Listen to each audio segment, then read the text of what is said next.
Chers frères et sœurs, je vous salue au nom puissant de notre Seigneur et Sauveur Jésus-Christ en ce matin. Je suis encore dans la joie de vous retrouver. Alléluia. Ce matin, je voudrais partager avec vous sur un passage que Dieu m'a donné depuis hier. Alléluia. Vous savez que quand ça passe comme ça fait beaucoup de, pas de confusion, mais vous voyez, ça me donne des maux de tête parce que ça ne fait que couler, je ne fais que recevoir par sa grâce. Et maintenant, je décide que lorsque quelque chose, le Seigneur me met un message en tête, je préfère en même temps le livrer pour ne pas que tout s'entasse, en fait, dans ma tête.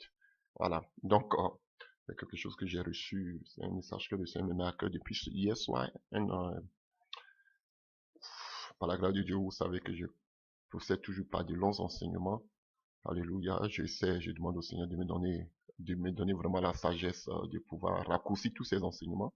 Alléluia. Je sais qu'on le fera. Et ce message que je voulais vous donner, c'est seulement une exhortation pour soutenir, pour fortifier, parce que ce message aussi va dans la direction du message que le Seigneur met sur ma langue à prêcher. Alléluia. Donc, le Seigneur nous dit dans le livre de Romains, Romains 8, à partir du verset 14, car tous ceux qui sont conduits par l'Esprit de Dieu sont fils de Dieu. Alléluia. Car tous ceux qui sont conduits par l'Esprit de Dieu sont fils de Dieu. Alléluia. Et quand nous partons dans le livre de Luc du moins, Luc 4, à partir du verset 1, la parole nous dit, Jésus étant rempli du Saint-Esprit, revient du Jourdain où il fut conduit par l'Esprit dans le désert. Là, il fut tenté. Là, il y a deux aspects. Et tout ce que je suis en train de vous dire à part ce message, ça c'est encore quelque chose qui vient de me passer par la tête avec l'Esprit de Dieu. La parole de Dieu nous dit, tous ceux qui sont conduits par l'Esprit de Dieu sont fils de Dieu. Et quand on prend Luc, on nous dit que Jésus étant rempli du Saint-Esprit, revient du Jourdain et il fut conduit par l'Esprit dans le désert où il fut tenté. Il fut conduit par l'Esprit de Dieu dans le désert où il fut tenté par le diable. Donc ici encore, on nous donne une condition pour être conduit par l'Esprit de Dieu. Il faut être rempli. Alléluia. Voilà pourquoi Paul pouvait nous dire dans le livre de Éphésiens 5, verset 18, que nous devons être remplis du Saint-Esprit. Il dit, soyez remplis du Saint-Esprit. Pour être conduit, aujourd'hui, il faut être rempli du Saint-Esprit. Et le thème que je vais donner ce matin, c'est le modèle d'évangélisation. Oh, alléluia, merci Jésus-Christ de Nazareth. Le modèle d'évangélisation. Et je commence par ces deux passages, pour ne pas dire ces trois passages, pour nous dire que nous avons besoin d'être qu'on appelle conduits par l'Esprit de Dieu. Et la Bible nous dit que ceux qui sont conduits par l'Esprit de Dieu, ce sont ceux qui sont véritablement les fils de Dieu. Et il nous dit ici encore que pour être fils de Dieu, il faut que nous soyons remplis du Saint-Esprit. Alléluia. Jésus était rempli du Saint-Esprit. Il pouvait être conduit par le Saint-Esprit. Et Paul nous dit dans le livre d'Éphésiens 5, 18, que nous devons être quoi? Remplis du Saint-Esprit. Voici la condition. Voici la corrélation entre être conduit, alléluia, et être rempli. Tu ne peux pas être conduit si tu n'es pas être rempli. Si tu n'es pas rempli. Et aujourd'hui, voici un problème majeur que beaucoup de soi-disant serviteurs de Dieu, beaucoup de chrétiens traversent, vivent. Parce que beaucoup se disent enfants de Dieu, mais qui ne sont pas remplis de la puissance de Dieu et qui ne se laissent pas conduire par l'Esprit de Dieu. Alléluia. Quand on parle de conduire, d'autres vont me faire encore des analyses, me dire qu'on parle des fruits, on parle de se laisser diriger par Dieu dans l'œuvre. Frère, On a vu ici que Jésus-Christ s'y conduit. Il a marché. C'est une marche. Se laisser diriger. Se laisser orienter. Alléluia. On dit il fut conduit dans le désert. Dans le désert, il a marché pour aller dans le désert. Rien à voir avec les œuvres. Rien à voir avec ce qu'on veut bâtir. Ça n'a rien à voir. Rien à voir avec les fruits de l'esprit. Non. On parle d'une marche. Alléluia. Faisons une parenthèse. Alléluia. Bon. D'autres me taxent du fait que je parle toujours du Saint-Esprit. Mais il nous a laissé le Saint-Esprit qui nous conduira dans toute la vérité. Si je ne suis pas accroché au Saint-Esprit, qui va me conduire dans toute la vérité? Si je ne suis pas accroché au Saint-Esprit, qui va me révéler Christ? Parce que le Saint-Esprit, c'est l'Esprit de Christ. Alléluia. Si je parle du Saint-Esprit, le Saint-Esprit ne parlera pas de lui-même, mais il va me révéler Christ. Et quand vous prenez tout le Nouveau Testament, frère, faites la remarque, vous pouvez faire vos recherches.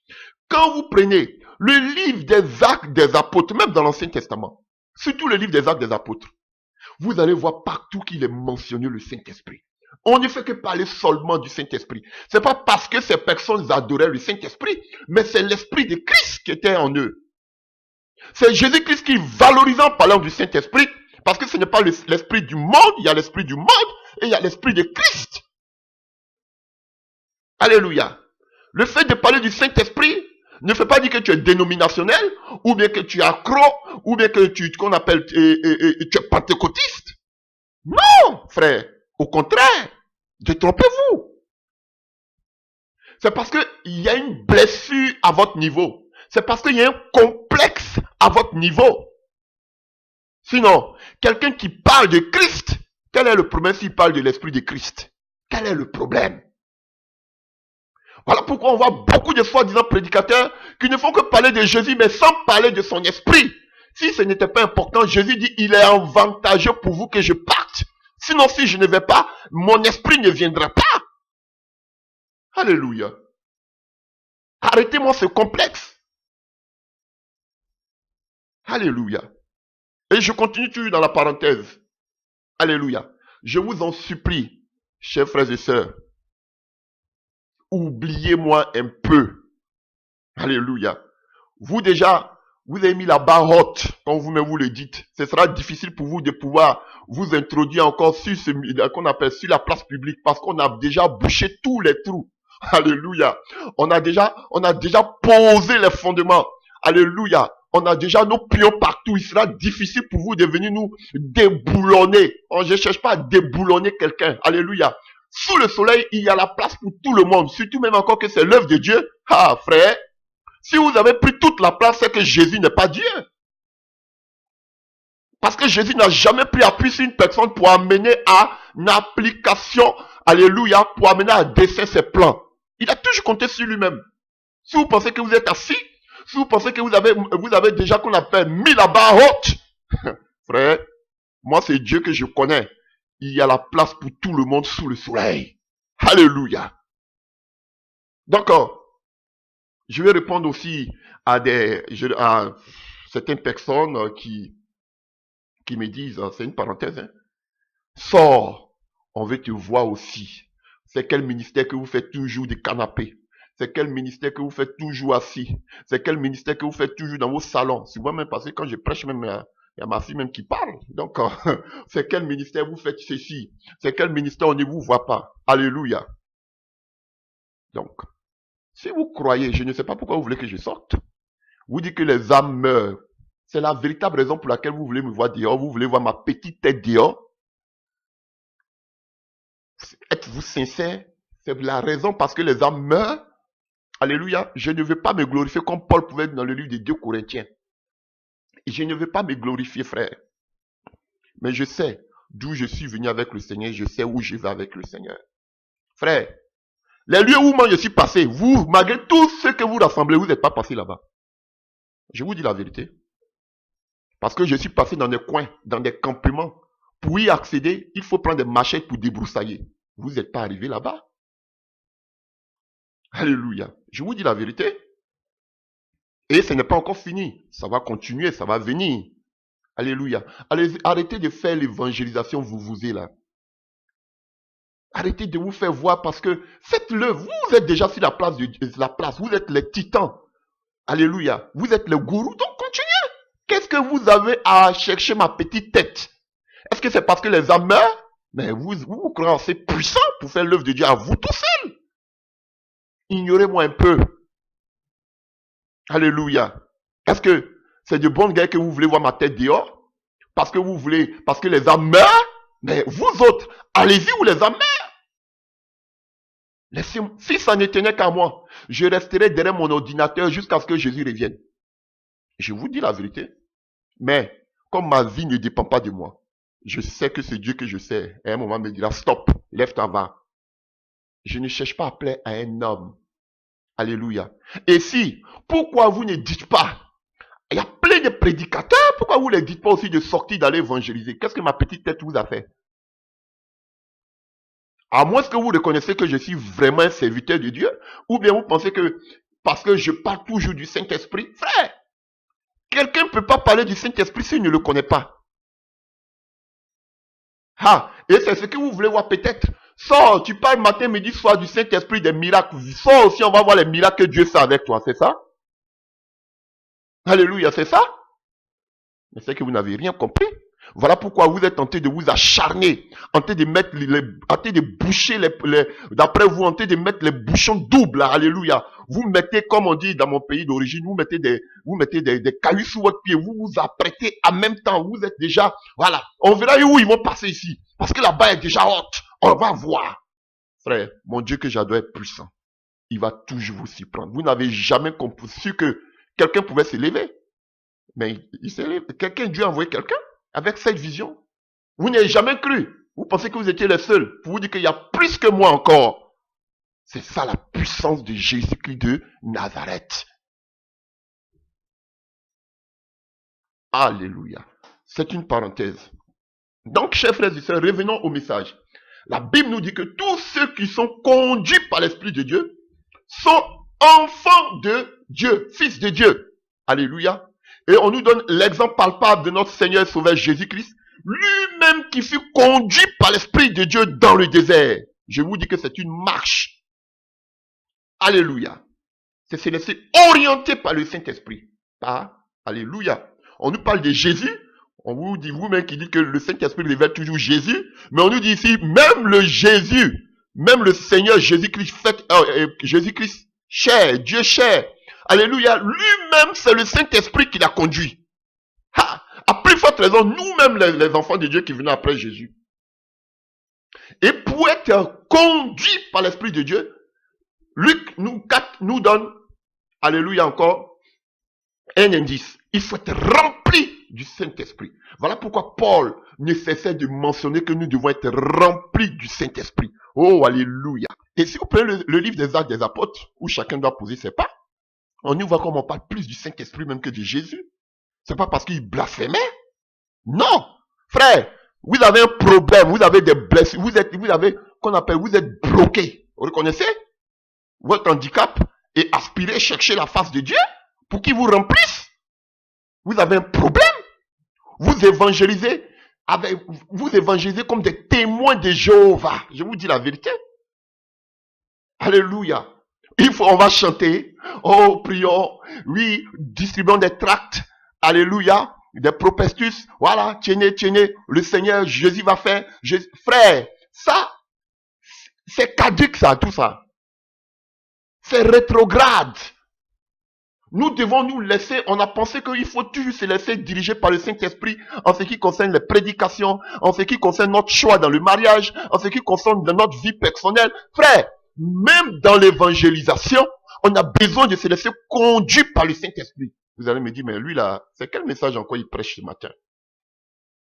Ah oui, frère. Si aujourd'hui l'évangélisation est aussi improductif, c'est parce que beaucoup ne se laissent pas conduire. Ils peuvent amasser des foules. Ils peuvent haranguer des foules. Ils peuvent remplir des salles. Ils peuvent remplir qu'on appelle comment je peux dire, des stades. Comme eux-mêmes ils se prétendent. Ils veulent prendre de grands stades. Alléluia. C'est là qu'on va parler de fruits. Mais si vous ne vous laissez pas conduire par le Saint-Esprit en ce qui concerne l'évangélisation, vous pouvez remplir des stades sur des stades. Mais le fruit qui sortira de toutes ces évangélisations sera minime. Parce que vous n'êtes pas appuyé sur le Saint-Esprit, mais vous êtes appuyé plutôt sur votre personne, sur vos ambitions personnelles. Vous me direz, non, mais il exagère. Oui, frère. Parce que beaucoup se diront, non, tout le monde entier a besoin d'entendre la parole de Dieu. Donc, tu peux aller partout où tu veux, comme tu veux, parler de Dieu, sans que ça ne fasse, alléluia, sans que tu te laisses diriger par l'Esprit de Dieu. L'essentiel que des âmes sont convertis. Alléluia. C'est une grande erreur. C'est un enseignement qu'on vous a jamais donné. C'est une prédication qu'on vous a jamais donnée. Allez-y dehors, évangélisez, amenez les gens à l'église.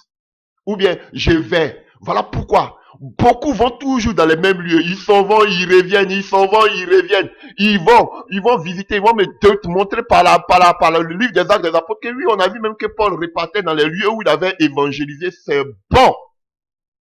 Alléluia.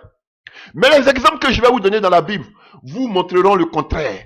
Que la plupart des serviteurs de Dieu, même pour aller faire une évangélisation de masse, ils avaient besoin d'abord d'avoir le cutis du Saint-Esprit. Ah oui, frère, soyez remplis du Saint-Esprit. Le jour que j'arrêterai de parler du Saint-Esprit, c'est que je suis mort. Mais tant que je vivrai jusqu'au qu'on appelle dans ma vie d'atrépas, jusqu'au seuil de ma mort, au frère, de ma vie du moins, je parlerai du Saint-Esprit. Alléluia. Quand on ne déplaise à ceux qui sont contre. Mais je parlerai du Saint-Esprit. Ce n'est pas un problème doctrinal. Ce n'est pas un problème. Donc tous les apôtres qui parlaient, regardez, lisez votre livre dans le livre des Actes des Apôtres. On ne parle plus du Saint-Esprit même que de Jésus. Alors, si l'église est née à partir de la Pentecôte, pourquoi vous ne voulez pas qu'on parle du Saint-Esprit? Oui, c'est vous qui avez un problème doctrinal. Alléluia. Parce que vous voulez laisser les gens seulement, qu'on appelle sur le sur-place là, restez là. N'arrivez pas où Jésus est Dieu, nous avons la parole, restons à ce niveau-là. Ne partons pas en eau profonde, ne voyons pas autre chose. Tout à l'heure, Dieu me met à cœur, je parlerai un peu, il me met tout à l'heure à cœur, je voulais parler aussi de 3 choses à savoir aussi sur le prophète. Alléluia. Les vieux prophètes qui s'arrêtent seulement que sur une vision. Mais le prophète, attendez, je ne vais pas aller vite en besogne. Laissons cette partie-là pour le moment. Excusez-moi. Et quand on prend Actes des Apôtres 4, on nous dit qu'à partir du verset 8, on dit que alors Pierre, rempli du Saint-Esprit, pouvait parler il pouvait parler devant les anciens. Et on le voit. On lui dit à partir du verset 13, lorsqu'il vit l'assurance de Pierre et Jean, il fut étonné, sachant que c'était des hommes du peuple sans instruction. Il est reconnu pour avoir été avec qui? Pas avec n'importe qui, mais avec Jésus. Alléluia. Oh, alléluia. Mais comme il voyait là, près de l'homme qui avait été guéri, il n'avait plus rien à répliquer. Alléluia. Vous voyez, on nous dit qu'ils sont remplis du Saint-Esprit et on voyait l'assurance qu'ils avaient. Si vous n'êtes pas rempli du Saint-Esprit, vous ne pouvez pas avoir l'assurance. Alléluia. Et il se glorifie pour nous dire que, vous voyez, tout ce qui nous entoure, c'est ça l'armée. Mais vous êtes perdus. Qui vous a dit que c'est ça l'armée? L'armée va au combat. L'armée ne s'assoit pas pour écrire des livres.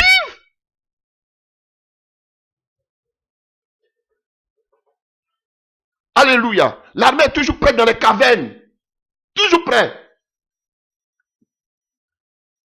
Et vous voulez nous amadouer avec un évangile bien fait. Politiquement correct.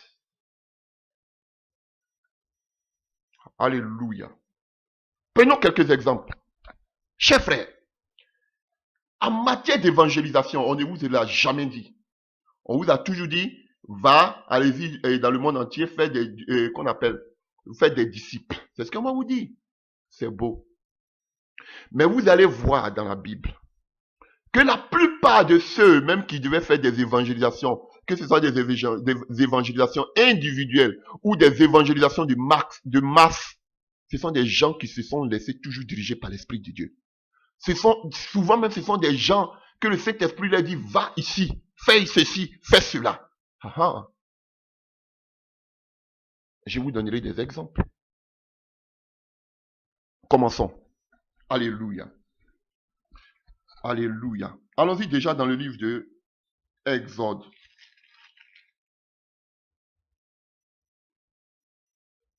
Alléluia. Exode 3, à partir du verset 7. Exode 3, à partir du verset 7. L'Éternel dit, j'ai vu la souffrance de mon peuple qui est en Égypte, et j'ai entendu les cris qui lui font pousser ses oppresseurs, car je connais ses douleurs. Je suis descendu pour le délivrer de la main des Égyptiens, et pour le faire monter de ce pays d'un bon et vaste pays, d'un pays ruisselant le lait et le miel, dans les lieux qu'habitent les Cananéens, les Hessiens, les Amoriens, les Phérésiens, les Éviens et les Jébousiens.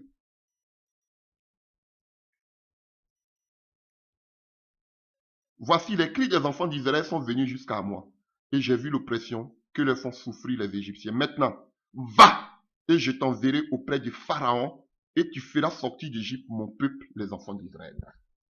Frère, vous avez vu? Moïse même, il a essayé de faire l'œuvre de sa propre force, comme beaucoup aujourd'hui veulent faire l'œuvre de leur propre force. Ils veulent délivrer de leur propre force, de leur propre volonté, pour accroître qu'on appelle les statuts, pour accroître leur renommée. Alléluia.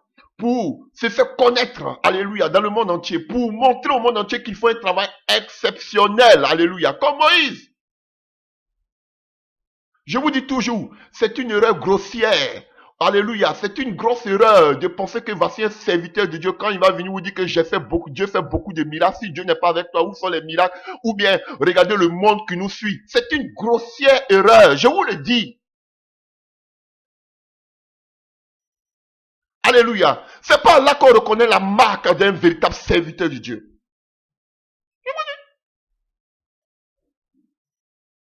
Alléluia. Vous pouvez avoir des milliers de personnes. Alléluia. On a vu que David avait des milliers de personnes. Plus de combien de personnes qui suivaient David quand il sortait qu'on appelle des combats. Alléluia. Mais à un certain moment, qu'est-ce que David a fait? David s'est retrouvé dans la caverne d'Adoulam.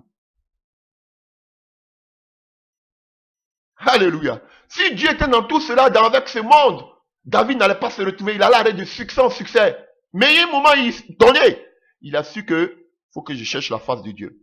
Il y a des choses qui arrivent dans nos vies, on pense que c'est le succès de Dieu. Parce que quand ça arrive, on ne prend plus le temps maintenant de voir si vraiment Dieu est dedans ou pas. Parce que le problème, pour voir que Dieu est avec nous, on voit seulement au nombre. On voit aux œuvres qui nous accompagnent comme beaucoup se glorifient. Je vous le dis.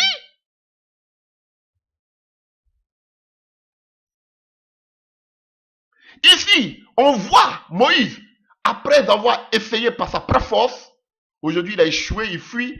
Et qu'est-ce qui se passe? C'est le Saint-Esprit, Dieu lui-même qui lui dit maintenant, va-t'en. Va-t'en. Parce que maintenant, le cœur du peuple est prêt. Et le Seigneur lui donne des indices. Il dit, le peuple, leur cri de souffrance, de détresse est arrivé jusqu'à moi. Ah. Vous allez me dire, mais lui là, il perd quel message, mais il veut dire quoi? Tout le monde a soif, tout le monde est fatigué. Non. Il y a des gens qui ne sont pas fatigués. Vous voyez, Dieu l'envoie maintenant, pourquoi? On nous dira que parce que les prophéties se sont accomplies. D'autres vont vous dire que c'était 400 ans, ils sont allés dans plus de 430 ans. Tant qu'il n'y avait pas de cri, Dieu ne descendrait pas. Lui-même, il dit, il est descendu pour aller sauver. Tant qu'il n'y avait pas de lamentation, tant qu'il n'y avait pas de repentance, Dieu n'allait pas descendre. Mais les cris, les repentances ont poussé Dieu à agir. Et qu'est-ce qu'il fait? Lui-même, Dieu, il envoie son serviteur. Parce que Dieu, il est omnipotent, omniscient. Il sait tout. Il sait quels sont ceux qui ont soif. Il sait ceux qui n'ont pas soif. Vous êtes des humains, vous ne le savez pas. Voilà pourquoi vous faites des évangélisations charnelles. Et vous êtes satisfait. Parce que, oh, regardez le monde, donc ça prouve que Dieu est dedans. C'est pourquoi je vous dis toujours, regardez, ceux qui ont plus de salles et les qu'on appelle les stades, ce sont les mystiques. Ce sont les faux prophètes. Donc, si ça ne tenait qu'à Moïse lui-même, Moïse ne s'élèverait jamais pour repartir en Égypte. Mais c'est Dieu qui a dit, voici les conditions pour lesquelles je vais aller les délivrer. Et comme moi je suis Dieu, j'ai toujours utilisé des serviteurs. Toi, Moïse, je vais t'utiliser pour cette mission. Non, Moïse ne voulait pas partir. C'est pas Moïse qui voulait partir. Moïse même, il venait de là-bas, il savait que le peuple souffrait. Voilà pourquoi il a essayé de tuer, il a tué l'Égyptien parce qu'il faisait souffrir le peuple. Mais lorsqu'il est arrivé dans le désert, il voulait plus repartir. C'est Dieu qui l'a pris lui-même pour lui dire, va dans le champ. Je vous dis, de la manière que vous agissez là, c'est comme ça qu'on nous dit, moi en me disant théologie, moi-même, je me suis levé un jour devant tout le monde, tous ces théologiens, j'ai pris le micro, puis j'ai dit, lorsque tu veux commencer, lorsque tu veux aller en mission, lorsque tu sens la chose en toi, qu'est-ce que tu fais? Tu dois demander au Seigneur de te laisser, de te diriger là où tu t'en vas, de te diriger, de t'amener dans la mission, dans le champ, là où il veut que tu sois, où tu te lèves comme ça pour partir. Moi-même, j'ai pris le micro devant tous ces théologiens. Vous savez ce qu'ils m'ont répondu?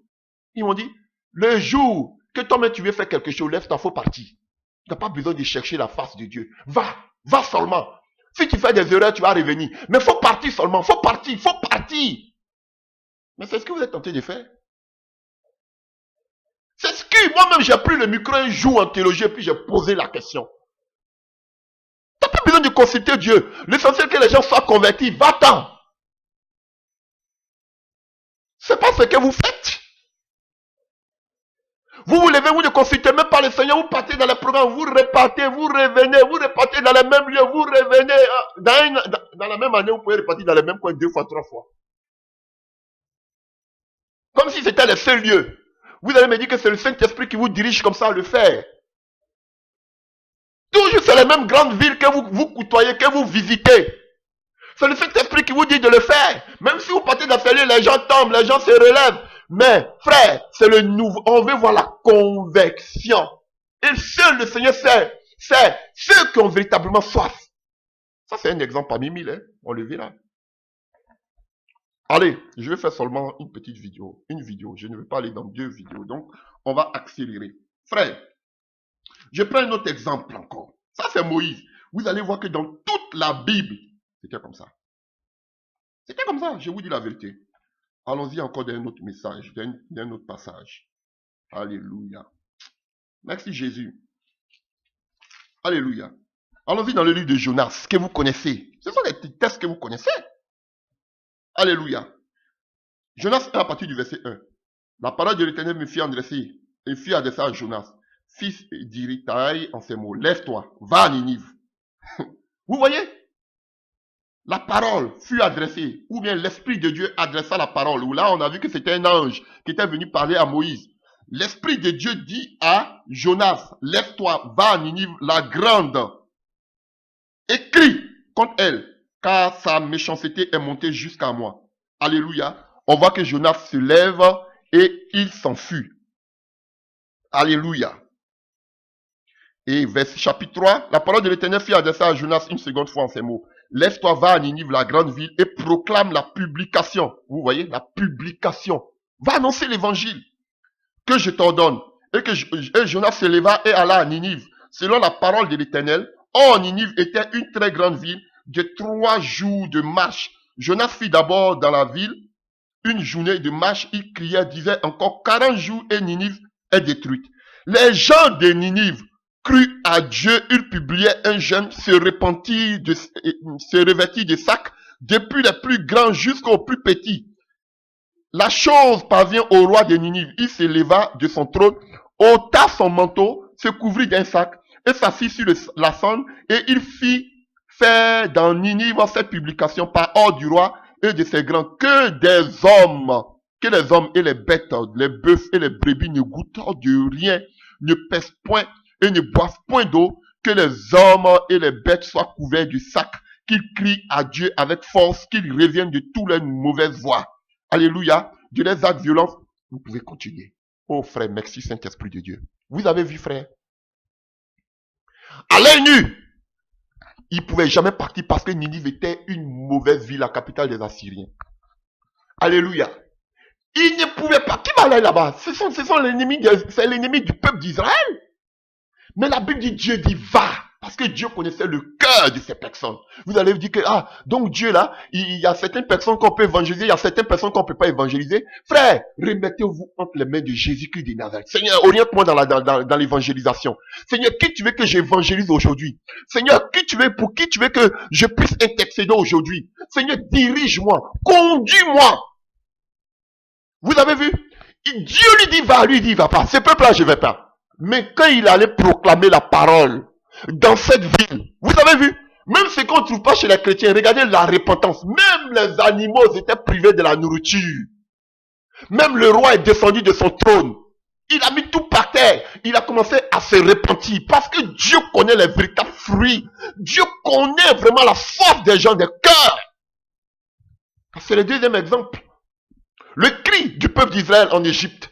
Les souffrances, ils ont commencé à gémir, c'est monté jusqu'à Dieu. Voici des gens encore qui ont commencé à gémir lorsque qu'on appelle Jonas vient annoncer l'évangile. Pourquoi? Parce que ce n'est pas Jonas lui-même qui s'est levé, mais c'est Dieu qui a conduit Jonas dans cette évangélisation.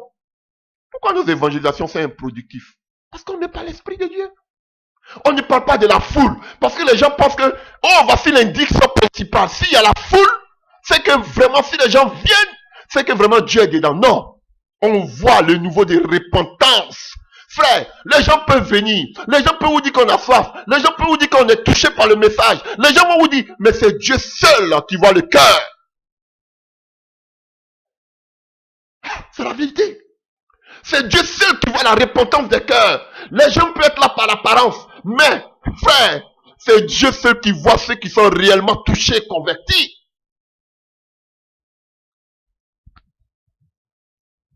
Et beaucoup ne pensent pas à ça. Ils veulent même pas chercher le problème. Leurs bancs sont remplis. L'argent rentre. Donc Dieu est dedans.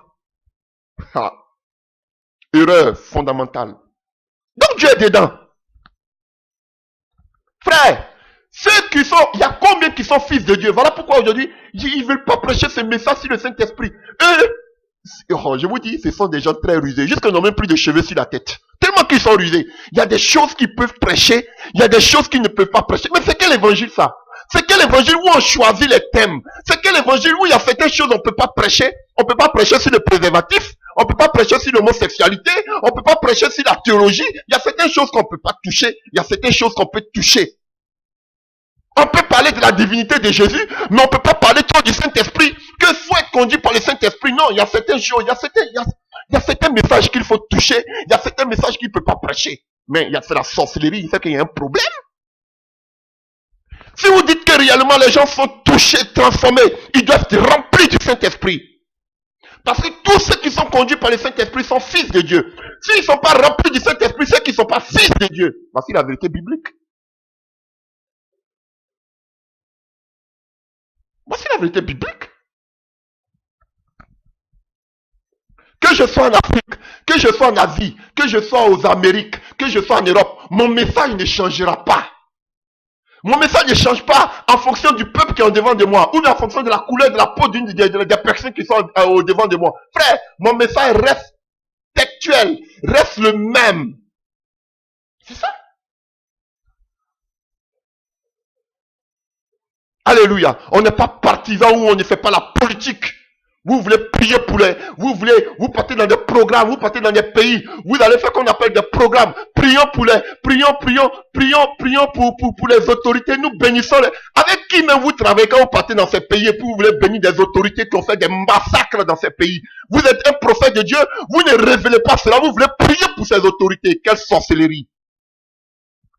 Quand tu es un véritable serviteur de Dieu, que Dieu t'envoie dans ce lieu, Dieu te parle de l'état spirituel de ce lieu-là où tu t'en vas. Pourquoi vous ne criez pas quand vous partez dans ce lieu-là de toutes ces atrocités qui se font? Vous faites encore de la politique.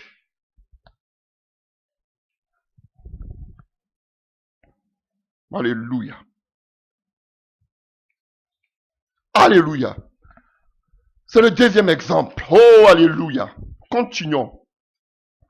Continuons, frère. Vous allez voir que partout, dans la Bible, c'était comme ça. Les gens se laissaient diriger par l'Esprit de Dieu. Je vous dis, même dans l'évangélisation, on s'est dit que non, dans l'évangélisation, on n'a pas besoin de se laisser. L'essentiel que les gens sont convertis. C'est tout. Les gens viennent, les gens donnent leur vie à Jésus, c'est l'essentiel. Hein? Attendez. C'est Dieu seul qui connaît les cœurs de ceux vraiment qui ont soif. Voilà pourquoi on a beaucoup de désillusions plus tard, parce qu'on voit que, donc toi-même, tu n'étais pas encore converti depuis tout ce temps. Oui, parce que vous avez fait des choses dans la chair, sans laisser l'Esprit de Dieu au devant. Alléluia. Alléluia. Allez, continuons. Je vous donne des passages qui vont vous choquer. Alléluia. Alléluia. Allons-y dans les livres des Actes des Apôtres. Pourquoi? Parce que lorsque tu es dirigé par le Saint-Esprit, dans l'évangélisation, frère, lorsque tu arrives sur place, tu n'as plus besoin de faire d'efforts. Dieu lui-même fait son travail. Et les fruits qu'on voit là, ce sont des fruits durables. Frère, je vous dis, tu n'as plus besoin. Quand tu te laisses diriger par le Saint-Esprit, on va voir l'exemple. Tu arrives là, tu n'as plus besoin de faire d'efforts parce que les cœurs sont déjà préparés d'avance. Arrêtez de faire l'évangélisation à la témoin de Jéhovah. On vient, c'est cool, on chante. Oh, on chante un peu. On commence à distribuer des tracts. Oui, c'est comme ça. Je vais vous donner un exemple parfait avant même d'arriver. Oh, merci Jésus. Avant même d'arriver dans les Actes des Apôtres. Oh, je vais faire une seule vidéo. Mais je vais vous donner un exemple. Allons-y dans le livre de Jean. Frère, Jean 4. On connaissait cette belle histoire de Jésus-Christ de Nazareth et la femme samaritaine. Jésus vient évangéliser cette femme à Samarie. La samaritaine a commencé à déballer a commencé à entrer dans des raisonnements. Elle a commencé à entrer dans des discours persuasifs. Alléluia. Commencé à parler, toi tu es plus grand. Elle a commencé à parler des diplômes. Tu as quel diplôme? As-tu fait l'école théologique? Elle demande à Jésus, as-tu fait l'école théologique? Est-ce que tu as des diplômes? Tu es allé à l'école? Elle a commencé à faire frère, elle a commencé à amener Jésus-Christ en bateau. Alléluia. Est-ce que tu as de l'argent? De quelle famille tu viens? Alléluia. Mais nous là, nous on est catholiques de naissance. Donc nous là, notre église là, moi je suis c'est vous les évangéliques là, trop de désordre à votre niveau. Moi, je suis catholique de naissance. Moi, je ne suis pas dans votre affaire. Elle a commencé des raisonnements. Jésus dit, bon, si je vais sur cette base avec celle-là, on ne va pas s'en sortir ici. Jésus va sur un autre aspect. Jésus lui dit, tu es marié? Elle dit, non, je ne suis pas marié. Jésus dit, ok. Parce que si on veut entrer dans les discours, ta bouche là, tu parles trop. Tu connais trop papier, tu as fait de longues études et ça te fatigue la tête. Alléluia. Allons-y sur un autre aspect.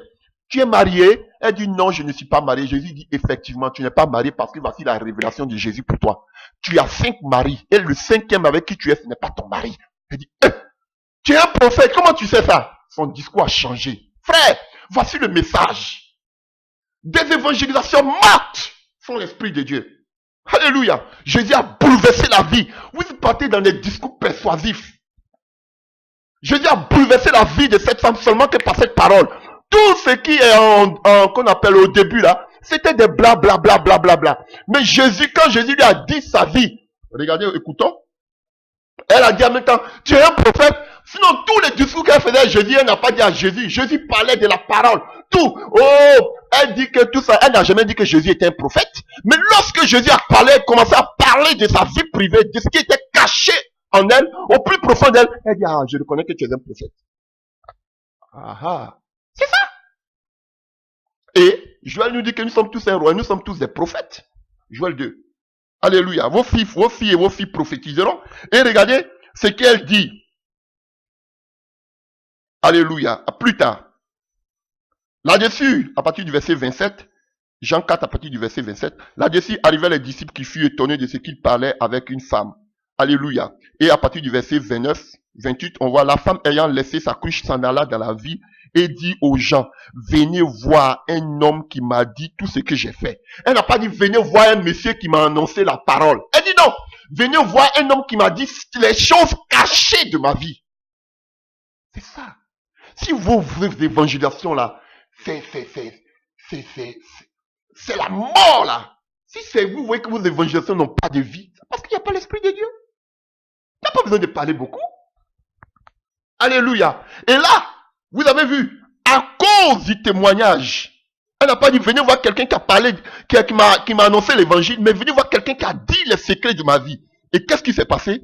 On voit qu'à partir de cette femme-là, tout un village, toute une ville, toute une région s'est convertie. Frère, voici la vérité biblique. Quelle évangélisation vous faites? Vous vous satisfaisiez de ce que vous avez parce que vous pensez que vous faites un bon travail. Je vous dis, détrompez-vous. La moisson est grande. Très grande, je vous dirai. Et je suis seul. Voilà pourquoi vous voyez des désordres à votre niveau et maintenant vous allez commencer à les insulter à longueur de journée. Parce que vous n'êtes pas laissé diriger par l'Esprit de Dieu, vous n'êtes pas laissé conduire par l'Esprit de Dieu.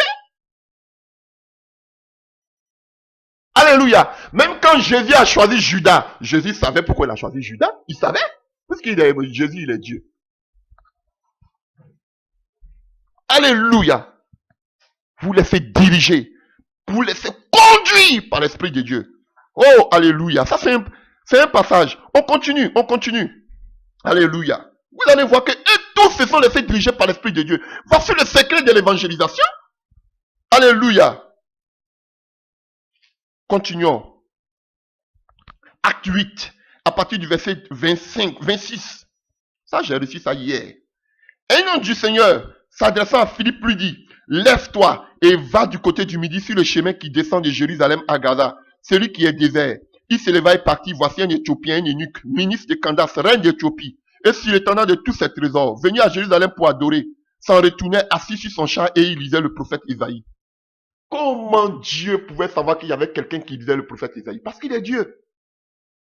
Mais la personne, cet eunuque-là, avait soif, mais il ne comprenait pas les Écritures. Il fallait que quelqu'un vienne lui donner la voie à suivre.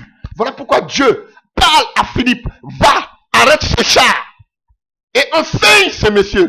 Parle-lui de moi. Frère, oh Rabashari on Katawi, je parlerai en langue jusqu'à la fin de mes jours. Dites ce que vous voulez.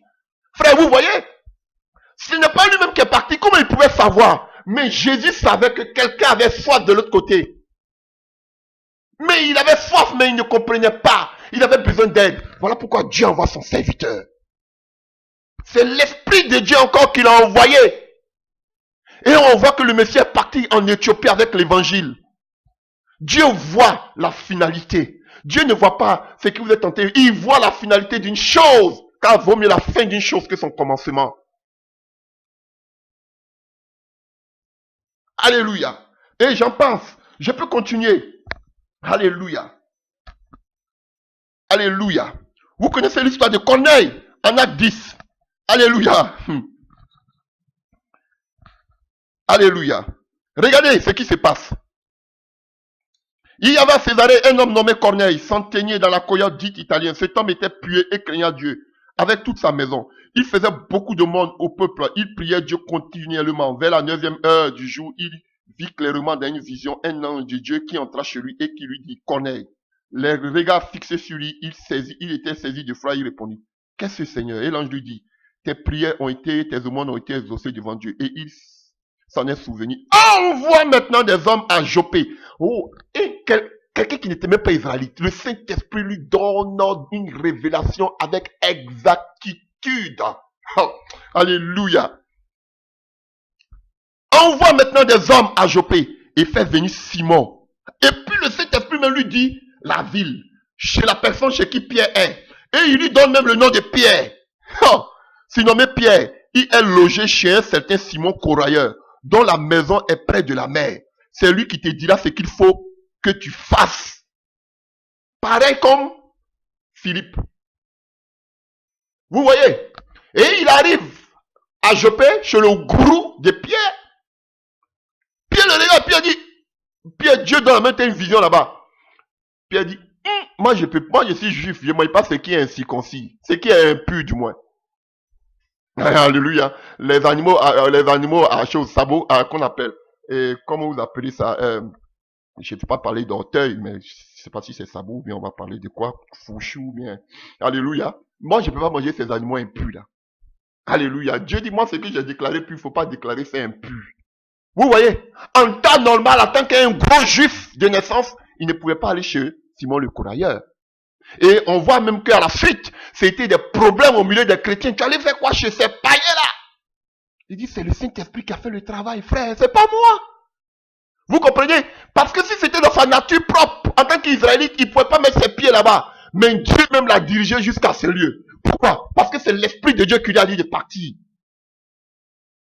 Et pendant qu'il était là, le Saint-Esprit dit qu'il y a des gens qui sont venus taper à ta porte. Suis-les! Vous voyez? Quand tu es conduit par l'Esprit de Dieu, tu ne fais plus rien de ta propre volonté ni de ta propre force. On choisit des lieux où on allait faire des évangélisations. On choisit des villes où on allait faire des évangélisations. On appelle, bon, on arrive bientôt, le mois prochain on est chez vous, hein. Et puis on s'en va. Vous voyez, dans la chair. Ils vont venir, ils vont nous dire que, oh, il y a eu des conversions, oh, il y a eu des délivrances, oh, il y a eu ceci, oh, il y a eu cela. Pourtant, ils ont déjà programmé les choses en avance.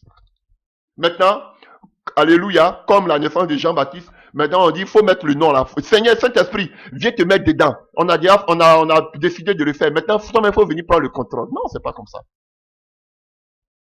Voilà pourquoi vous allez les voir toujours se diriger dans les mêmes lieux, toujours se diriger dans les grandes villes. Si Dieu te dit, il faut aller dans un petit hameau là, ils vont jamais partir, ils vont dire que c'est pas la voie de Dieu. Regardez-les tous. Ils vont aller dans les mêmes villages, ils vont aller dans les mêmes villes, c'est partout là-bas, ils s'en vont. Ils vont dire que c'est le Saint-Esprit qui les dirige comme ça. Ils vont vous dire qu'il y a eu des conversions, il y a eu des délivrances. Alléluia. Alléluia. Et regardez le résultat. Alléluia. Tandis que Pierre ne savait en lui-même que penser du sens de la vision qu'il avait eue, voici les hommes envoyés de connaître s'étant informés à la maison de Simon, se présentaient à la porte et demandaient à haute voix si c'était là que logeait Simon. Comment on peut, ils viennent même avec assurance.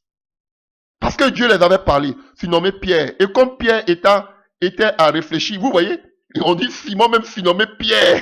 Oh non, Saint-Esprit tu es merveilleux.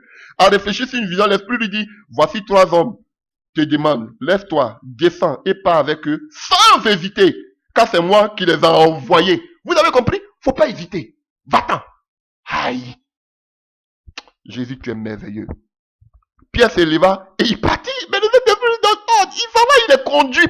Voici quelqu'un qui est conduit par le Saint-Esprit. Tous ceux que vous avez vus, ils étaient conduits par le Saint-Esprit. Les Philippe, ils étaient conduits. Les Jonas étaient conduits. Ils marchaient selon ce que le Saint-Esprit leur disait de faire. Pas ce que les hommes leur disaient de faire. Donc il a commencé à marcher. Et vous pouvez voir le résultat. Alléluia. Alléluia. Et on voit à la suite. J'apprends comme vous, hein.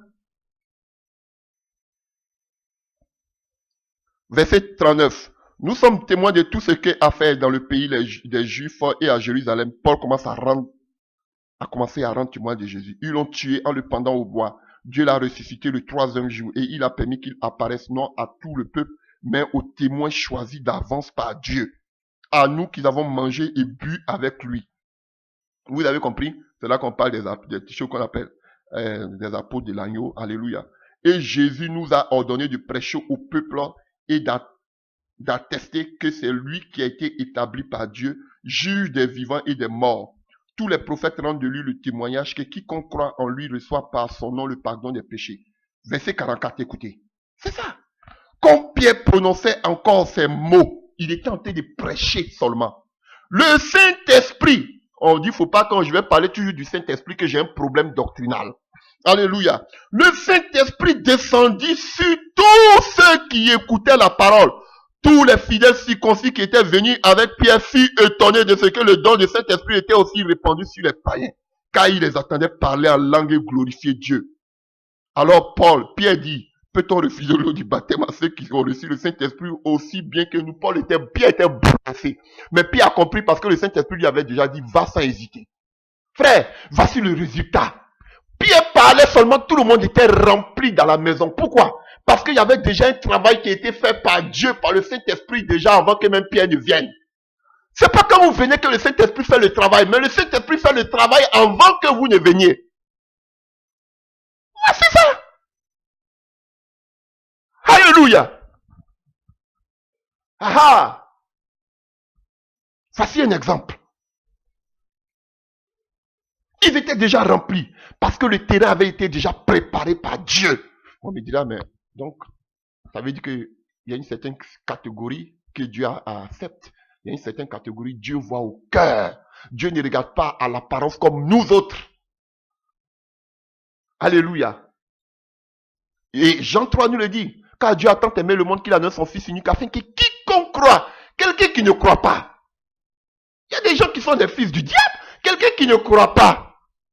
Vous voulez quoi? On a qu'à les forcer à croire? Non. Il y a des gens qui ont soif, mais qui veulent savoir, mais qui ne savent pas comment. C'est vers cela que Dieu se tourne. Vous pensez qu'il suffit d'évangéliser tout le monde? C'est une erreur. Ah là, vous serez bouleversés. Parce que ce sont des messages que vous n'avez jamais entendus dans vos églises, dans vos bâtiments. Alléluia. Tu peux vouloir aller faire un programme rassemblant plus de 10 000 personnes. Dieu te dit non, non, non, non. Il y a une personne là-bas qui est dans le coin là. Tu vois la personne qui est là-bas, là, va l'évangéliser. Faut aller. Mais j'ai un programme, 10 000 personnes. Dieu dit non, non, non. Je veux que tu ailles évangéliser cette personne qui est cachée dans le coin là-bas. Va. C'est ça, c'est laisser conduire par le Saint-Esprit. Et les gens, le seul indice pour voir que Dieu est avec eux, oh, il y a combien de personnes qui sont venues? Oh, il y a combien de délivrances? Il y a combien de conversions? Il y a... Mais le cœur, la finalité, c'est Dieu qui le sait. Alléluia. Frère, et je voudrais terminer par un dernier passage. J'aurais tant à dire. Prenez de la Genèse jusqu'à l'Apocalypse. Vous allez voir que tous ceux qui ont même évangélisé, parlé de la part de Dieu, ne l'ont pas fait de leur propre volonté. Voici le problème. On voit tout à l'heure Pierre, on lui donne, on lui ordonne. On donne à Moïse, va-t'en. À Jonas, va. Tu n'as pas de choix. Alléluia. Vous voyez, être conduit par l'Esprit de Dieu, même dans l'évangélisation. C'est très important. On va terminer. J'ai tellement de choses à dire, mais je vais faire une seule vidéo. Nous allons, pardon, terminer par ce passage que vous connaissez aussi bien. Alléluia. Acte 16, à partir du verset 1. Il se rendit ensuite à Derbe, c'est-à-dire Paul, et Lystre, et voici, il y avait là un disciple nommé Timothée, fils d'une femme juive fidèle et d'un père grec. Les frères de Lystre et d'Icône rendaient de lui un bon témoignage. Paul voulut l'amener avec lui, et l'ayant pris, il le circoncis à cause des Juifs qui étaient dans ces lieux-là, car tous savaient que son père était grec. En passant par les villes, il recommandait aux frères d'observer les décisions des apôtres et des anciens de Jérusalem. Les églises se fortifiaient dans la foi et augmentaient en nombre de jour en jour. Alléluia. Vous voyez que quand les Paul retournaient dans ces lieux-là, qu'ils avaient déjà évangélisés, on ne parle pas d'évangélisation ici. Les lieux où les Paul partaient, alléluia, c'était pour faire quoi? Alléluia. Ils passaient dans ces villes-là et recommandaient aux frères d'observer les décisions des apôtres des anciens de Jérusalem. Alléluia. Il les fortifiait. Alléluia. Vous voyez, il repartait dans ce lieu pour fortifier les frères. Ils ne partaient pas encore là-bas pour faire évangélisation. L'évangélisation, voilà, peut-être que je n'ai pas commencé par là. Les évangélisations, c'est pour des gens qui n'ont pas entendu parler de Jésus. Alléluia. On ne va pas encore dans des coins où vous êtes déjà partis, établis déjà, peut-être des églises en parenthèse. Encore aller évangéliser là-bas. Non. Quand vous arrivez là-bas, le message change. Ce n'est plus des messages pour que les gens donnent maintenant leur vie à Jésus. Quand vous repartez dans ces lieux, c'est pour leur donner maintenant la nourriture solide. Les enseignements. Mais vous partez là-bas encore, c'est pourquoi? Pour encore aller évangéliser. Qui veut donner sa vie à Jésus? Non. Frère, on nous dit que les églises se fortifiaient dans la foi. Vous voyez? On ne dit pas qu'ils commençaient, maintenant ils commençaient à devenir forts. Se fortifiaient dans quoi? Les enseignements. Et au fur et à mesure, le nombre augmentait. Frère, on ne parle pas d'évangélisation ici. On ne parle pas d'évangélisation, mais on parle que l'église grandissait, se fortifiait dans la foi. Mais l'évangélisation, c'est en ce qui concerne des gens qui ne connaissent pas le Seigneur. Alléluia. Vous voyez? Continuons maintenant à partir du verset 6. Écoutez, ça va vous choquer. Ayant été empêché par le Saint-Esprit, on n'a dit même pas par Jésus. On a dit pourquoi je parle seulement du Saint-Esprit. Ayant été empêché par le Saint-Esprit d'annoncer la parole dans la vie, Le Saint-Esprit empêche Paul d'annoncer l'évangile en Asie. C'est quel nouvel évangile ça? C'est quel message ça? Le Saint-Esprit empêche que des personnes soient converties. Hein? Le Saint-Esprit empêche que Paul aille évangéliser dans un lieu. On dit que non, toi tu es possédé, toi tu es un démon. C'est pas le Saint-Esprit qui t'a dit. Ah bon? Le Saint-Esprit peut t'empêcher de ne pas venir évangéliser dans notre coin? Alléluia. Voilà pourquoi vous attendez beaucoup de personnes. Ah, je voulais venir, mais le Saint-Esprit m'a dit de ne pas venir. Quoi? Dieu t'a dit de ne pas venir pour nous prier pour nous délivrer. Tu es sûr que c'est Dieu qui t'a dit de ne pas venir prier pour nous? Ah oui, le Saint-Esprit peut te bloquer. Vos écailles là vont tomber aujourd'hui. Frère, le Saint-Esprit empêche Paul d'annoncer l'évangile. Waouh! En Asie. Lui sait pourquoi. Ne cherche même pas à savoir. Il t'a dit ne bouge pas. Ne bouge pas. Alléluia. Il traversait la Phrygie et le pays de Galatie. Arrivé près de la Mysie, il se disposait. Oh, la Bible dit qu'ils étaient arrivés près de la Mysie. On dit qu'ils ont commencé à jeûner. Ils ont commencé à prier. Ils ont commencé à se disposer. Alléluia, parce qu'ils devaient entrer encore dans une ville pour aller faire encore un one-man show. Démontrer la puissance de Jésus-Christ de Nazareth. Surprise. Ils se disposaient à entrer en Bithynie. Mais l'esprit de Jésus ne les permit pas. Vous voyez? Ici on dit le Saint-Esprit. Et ici encore on dit l'esprit de Jésus. L'esprit de Dieu. L'esprit de Jésus. Le Saint-Esprit. Donc l'esprit de Dieu et le Saint-Esprit et l'esprit de Jésus, c'est pas le même Saint-Esprit là. Frère, pourquoi vous ne pouvez pas comprendre que Jésus est pleinement Dieu? C'est son esprit qui agit. C'est tout. Vous voyez, l'esprit de Jésus. Maintenant là, on mentionne que le Saint-Esprit qui les empêchait là, c'était l'esprit de Jésus. Jésus même n'était contre qu'ils annoncent l'évangile encore. La seconde fois, l'esprit de Jésus ne les permit pas. Alors, il franchit alors la Mysie et descendit à Troas. Donc, Jésus même ne voulait pas qu'ils annoncent l'évangile à Mysie. Frère, la première fois c'était le Saint-Esprit qui ne voulait pas qu'ils annoncent, alléluia, l'évangile à Bithynie. Maintenant, c'est l'esprit même de Jésus, Jésus en personne. Par exemple, on dit le Saint-Esprit, vous allez dire qu'il y a confusion. Maintenant, c'est Jésus même qui dit n'entrez pas dans cette ville.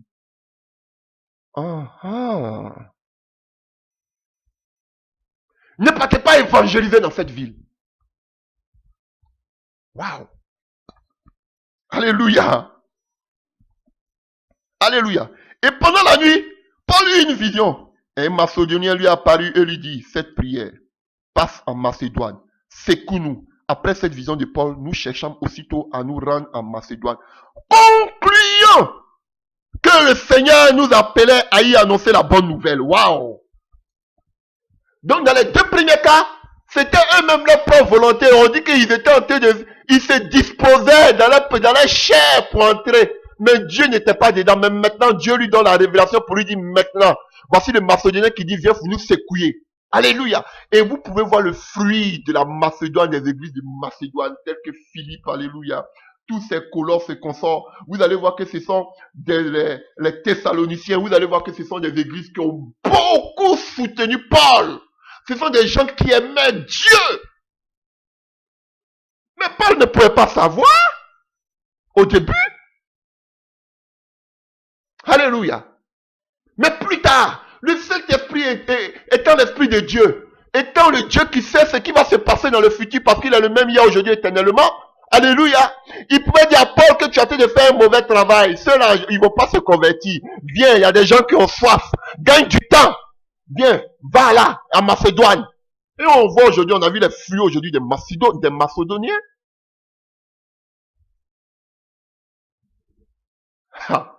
Alléluia, chers frères. Vous devez comprendre, ce n'est pas un secret. Mais voici, frère, voici la vérité biblique en ce qui concerne l'évangélisation. Arrêtez vos évangélisations sur place. Arrêtez vos évangélisations qui ont ni tête ni queue. Alléluia. Elles sont vos évangélisations sans saveur. Alléluia. Vous partez, je vous vois dans comment on dit, je vous vois dans les stations de train, ça chante, ça crie, ça dit ceci, ça donne, distribue des tracts, ça partage des bibles, c'est beau. Frère, le Saint-Esprit doit vous diriger, vous devez vous laisser conduire par le Saint-Esprit, même dans vos évangélisations. C'est beau de vous disposer, c'est beau comme Paul, c'est beau de faire qu'on appelle, c'est beau de pouvoir chanter, montrer que oui, oh, on aime le Seigneur, c'est beau. Frère, vous devez travailler avec l'Esprit de Dieu. L'Esprit de Dieu doit vous conduire dans vos évangélisations. Toujours c'est dans les mêmes stations de train que vous partez. Toujours c'est dans les mêmes lieux de regroupement que vous êtes. Frère, souvent même vous pouvez prêcher à tout votre plus beau, votre plus belle prédication, mais rien. Alléluia. Alors que le Seigneur veut t'envoyer peut-être aller toucher ton voisin. Allez, parce que le voisin est disposé, mais il attend quelqu'un qui va venir l'annoncer. Mais comme toi, tu es tourné vers la foule, comme toi, tu es tourné vers les grandes choses, tu oublies même celui qui est à côté, parce que tu ne te laisses pas conduire par l'Esprit de Dieu.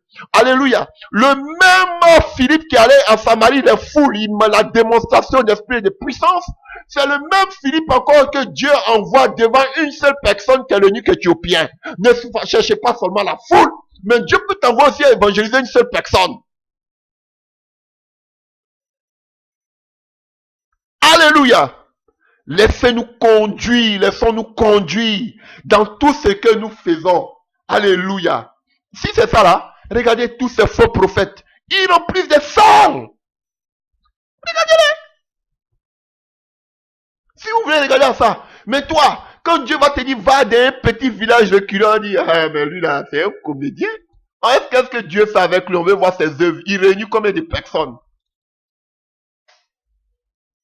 Frère, laissons-nous conduire par le Saint-Esprit même dans l'évangélisation. Alléluia. Vous allez la voir, c'est beau de partir. Mais est-ce que nous partons là où le Seigneur veut que nous partions? Ah, c'est là. Est-ce que nous envoyons les missionnaires là où le Seigneur veut que nous envoyions les missionnaires? Alléluia. Tu n'as pas forcément besoin de connaître des gens qui vont vous recevoir dans un lieu avant de partir. Philippe connaissait qui à Samarie? Il ne connaissait personne en Samarie. Dieu peut te dire, lève-toi, va au Venezuela, va en Colombie, tu ne connais personne là-bas, mais tu t'en vas, Dieu va disposer, parce que c'est le Saint-Esprit de Dieu qui t'a envoyé là-bas. On n'a pas forcément besoin d'avoir des frères ou bien des sœurs dans un lieu, dans un pays. Ah, on vient donc préparer le coin. Non, tout ça c'est charnel. Frère, je vous dis, si je ne vais pas parler de ce que Dieu me dit, mais si je vous dis où le Seigneur veut que je parte, moi-même je dis où il veut que j'amène le message. Si je dis à des gens ici, là même dans la prédication, ils vont trembler.